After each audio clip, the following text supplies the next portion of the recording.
Hello friends, welcome to online study 24/7। ये TCS के previous year की हमारी नई सीरीज़ है जिसमें हिस्ट्री के क्वेश्चन कवर करेंगे।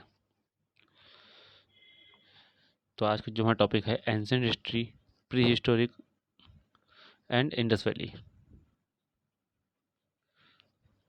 पहला question, which of the following was the port city of Indus valley civilization? Sindhu घाटी सभ्यता का बंदरगाह शहर निम्न में से कौन था? तो ये शहर है लोथल। लोथल ये शहर बिलोंग करता है गुजरात। शहर बिलोंग करता है गुजरात को। Next question, the Sankhya school of philosophy was founded by।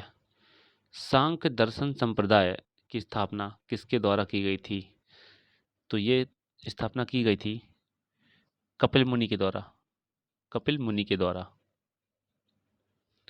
Next question, which of the following text give a detailed account of king of Kashmir?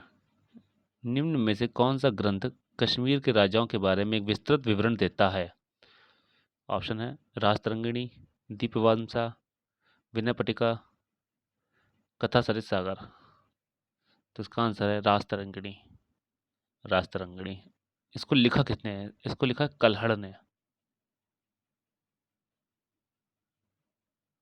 कल्हड़। Next question, which one of the following is incorrectly matched? निम्न में से कौन सही सुमेलित नहीं है? पहला option Samaveda, जो साइंस की नॉलेज देता है। दूसरा ऋग्वेद, जो प्रेस के हाइम्स की नॉलेज देता है, जो स्मृति के हमारे भजन है उनकी नॉलेज देता है। अथर्ववेद, जो जादू की मैजिक फॉर्मूला देता है, जादू वगैरह सिखाता है। यजुर्वेद, जिसमें यज्ञ संबंधी सूत्र हैं। तो इसमें से गलत है वो है सामवेद। सामवेद हमको म्यूजिक की नॉलेज देता है कि कैसे जो हम प्रे करते हैं उसका म्यूजिक पैटर्न क्या होना चाहिए, ये इसकी नॉलेज देता है सामवेद। जो 7 सुर हैं सारे गा मा पा, वो यही सामवेद से ही आए हैं। Next question, the space is an ancient Indian treatise on statecraft, economic policy, and military strategy that was written in Sanskrit. Kautilya is traditionally credited as the author of the text. कौन सी पुस्तक शासन शास्त्र, आर्थिक नीति, सैन्य रणनीति के आधारित एक प्राचीन पुस्तक संस्कृत में लिखी है जिसको कौटिल्य द्वारा लिखा गया है? तो ये किताब बहुत फेमस है, नाम है अर्थशास्त्र। अर्थशास्त्र। कौटिल्य को हम लोग अन्य नाम से भी जानते हैं, तो इसके नाम कमेंट कीजिएगा। कम से कम 2 नाम कमेंट कीजिएगा। कौटिल्य जो है तक्षशिला के टीचर थे, स्कॉलर थे तक्षशिला के, और चंद्रगुप्त मौर्य के टीचर भी हैं। बल्कि चंद्रगुप्त मौर्य को किंग बनाने वाले ही कौटिल्य थे। इन्हीं की रणनीति के द्वारा चंद्रगुप्त मौर्य एक किंगडम या एम्पायर को खड़ा कर पाए। Next question, in which of the following period ostriches were found in India? निम्न में से किस काल में भारत में शुतुरमुर्ग पाए जाते थे? पाए जाते थे। तो ये है पूरा पाषाण काल। पूरा पाषाण काल कहाँ पाए जाते थे? जगह है पाटनी, महाराष्ट्र में। यहाँ पे सबूत मिले हैं। पूरा पाषाण काल। Next question, the archaeological site इनाम गांव इज सिचुएटेड इन? पुरातात्विक स्थल इनाम गांव कहाँ स्थित है? तो इनाम गांव स्थित है महाराष्ट्र में। महाराष्ट्र में। इनाम गांव जो भीमा वैली थी, इसका रीजनल सेंटर था। भीमा वैली का रीजनल सेंटर था। Next question, space is considered to be the oldest discovery of the Indus valley civilisation. किसको सिंधु घाटी सभ्यता की सबसे पुरानी खोज माना जाता है? तो ये माना जाता है Bhirrana. Bhirrana. Next question, which of the following is an ancient written by Banabhatta. निम्न में से कौन बाणभट्ट के द्वारा लिखी गई एक प्राचीन पुस्तक है? तो बाणभट्ट ने लिखी है कादम्बरी। तो जो बाकी तीनों किसने लिखी हैं? मृच्छकटिका लिखी है शूद्रक ने। शूद्रक ने मृच्छकटिका। मेघदूत लिखी है कालिदास ने। और गीत गोविंद लिखी है जयदेव ने। ये सभी बुक इंपॉर्टेंट है। Jaidev. Next question, Mohenjodaro is situated on the bank of which river. Mohenjodaro किस नदी के तट पर स्थित है? तो ये स्थित है सिंधु नदी के तट पर। सिंधु नदी के तट पर। और ये कहाँ स्थित है? पाकिस्तान में। और जैसे अपने यहाँ स्टेट होते हैं वैसे पाकिस्तान में होते हैं प्रोविंस। तो ये सिंध प्रोविंस में स्थित है। Next question, the hanging garden of Babylon is associated with which of the following ancient culture. Babylon के झूलते उपवन का संबंध निम्न में से किस प्राचीन संस्कृति से है? तो बेबीलोन किससे संबंधित है? मेसोपोटामिया से। मेसोपोटामिया से। Next question, which of the following sites on Indus valley civilisation is not on the bank of river Indus. Sindhu घाटी सभ्यता के निम्न में से कौन सा स्थल सिंधु नदी के तट पर नहीं है? चंचुद्रो, मोहनजोदारो, रोपण या कोडदीजी। तो रोपण स्थित नहीं है।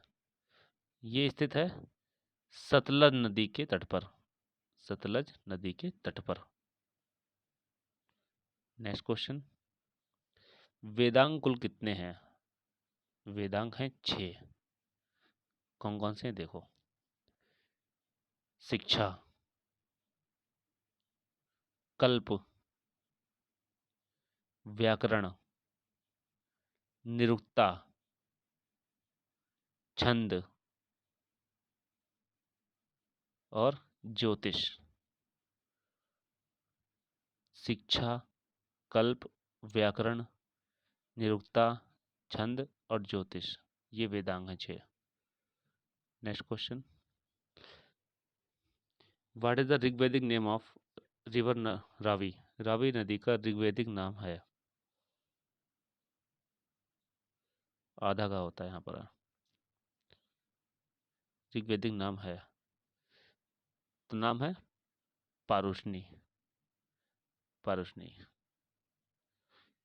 तो वितासा किसका नाम है? ये नाम है झेलम नदी का।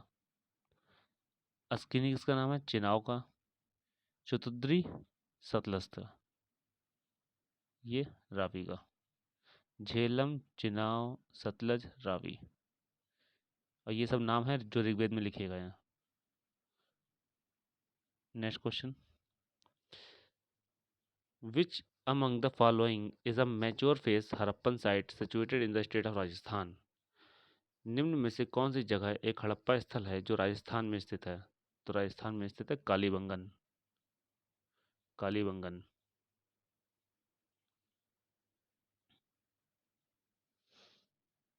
Next question, Rigveda is divided into how many mandals. Rigveda को कितने मंडल में विभाजित किया गया है? ये विभाजित किया गया है 10 मंडल में। 10 मंडल में 1028 पोयम है। ये क्वेश्चन ही पूछा जा चुका है। Next question, which of the following is a part of Sutta Pitaka. Sutta Pitaka निम्न में से कौन सा सुत्त पिटक का एक भाग है? तो जितने भी निकाय होते हैं ये सब सुत्त पिटक के भाग होते हैं। निकाय कौन कौन से हैं ये भी देख लीजिए। पहला होता है अगत्तुर निकाय। अगत्तुर निकाय, अगुत्तर निकाय, इसमें बताया गया है संख्यात्मक, नंबर्स के मामले में। संख्यात्मक। दूसरा दीघा निकाय, इसमें बताया गया है लंबे प्रवचन के बारे में। लंबे प्रवचन। एक आता है खुदा का निकाय। खुदा का, इसमें बताया गया है मामूली संग्रह के बारे में। देखिए कुछ भी पूछ सकते हैं एग्जाम में, इसलिए डिटेल जरूरी है। मामूली संग्रह के बारे में बताया गया।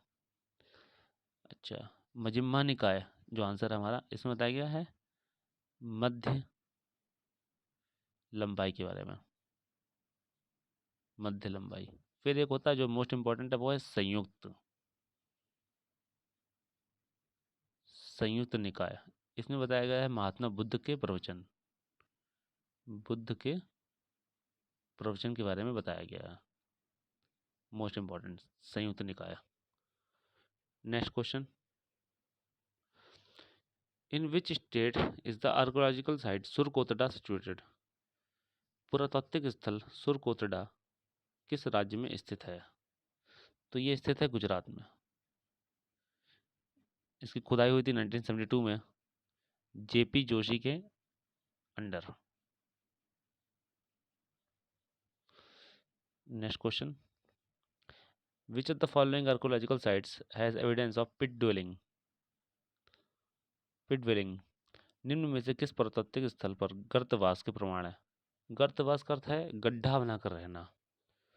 तो ये है बुर्ज होम। बुर्ज होम, और बुर्ज होम एक कह सकते हैं आप यूनेस्को साइट है। ये पड़ता है जम्मू एंड कश्मीर में। Next question, Burj home the Neolithic site is located in. Burj home नवपाषाण स्थल किस राज्य में स्थित है? तो अभी बताया मैंने जम्मू कश्मीर में स्थित है, और ये यूनेस्को वर्ल्ड हेरिटेज साइट भी है। तो कमेंट कीजिएगा कि यूनेस्को का हेडक्वार्टर कहाँ है। यूनेस्को का हेडक्वार्टर कहाँ है? In which province of Pakistan is the site of ancient civilization of Mohenjodaro located. Pakistan के प्रांत में स्थित मोहनजोदारो प्राचीन सभ्यता का स्थल है, कौन से प्रांत में है? तो स्टार्टिंग मैंने बताया था कि सिंध प्रांत में है। जैसे अपने यहाँ राज्य होते हैं वैसे वहाँ होते हैं प्रांत। The skull of homo erectus was found in which of the following prehistoric Indian site। Homo erectus की खोपड़ी निम्न में से किस प्रागैतिहासिक भारतीय स्थल में पाई गई थी? तो ये पाई गई थी हथनोरा में। हथनोरा में, ये कहाँ पड़ता है? Madhya Pradesh. Next question, from which of the following Harappan era sites has the evidence of ploughing field been found। निम्न में से किस हड़प्पा युग के स्थल पर जुताई वाले क्षेत्र के प्रमाण मिले हैं? तो खेत में जुताई के प्रमाण मिले हैं कालीबंगन। ये कहाँ पड़ता है? राजस्थान में। Next question, which the following is false as per Vedic theory. वैदिक सिद्धांत के अनुसार इनमें से कौन सा गलत है? पहला, क्षत्रिय या फिर योद्धा समुदाय पुरुष के आर्म से निकलता है। सही है ये। वैश्य और the commoners came from the पुरुष थाई। ये भी सही है। ब्राह्मण और पुजारी, प्रायश माने पुजारी, ये पुरुष के कान से निकलते हैं। ये गलत है। ये निकलते हैं मुख से।